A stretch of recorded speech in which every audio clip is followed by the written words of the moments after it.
দাঁড়াইতে পারবে না, সোফার পিছনে কেউ দাঁড়াইতে পারবে না, স্টেজের সামনে গিয়ে কেউ দাঁড়াইতে পারবে না। হ্যাঁ, সোফার পর 3 ফিট লাঠি দিয়ে ব্যারিকেড, 3 ফিটের পরে যারা কাউন্সিলর জায়গা শেষ, এখানে আবার ব্যারিকেড, আবার 3 ফিট গ্যাপ দিয়া তারপর পাবলিক সাধারণ বুঝাইতে পারছি আপনারা। কাউন্সিলর মহিলা টহিলা মিলি এখানে ধরেন 1,500 চেয়ার হওয়ার মতন আপনারা 2,000 চেয়ার দিবেন।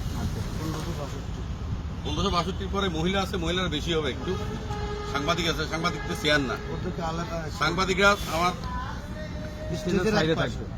এক পাশে। আচ্ছা, এখানে আমার শিল্পী আসবে, একদম ইনস্ট্রুমেন্ট হবে 2টা, পুরো স্টেডিয়াম ব্যান্ড করে দেয়। এরা তখন আগের দিন রাতে চলে আসবে, এরা ইনস্ট্রুমেন্ট সেট করবে এখানে, বুঝছেন? আপনি স্টেজ করবেন ওইভাবে।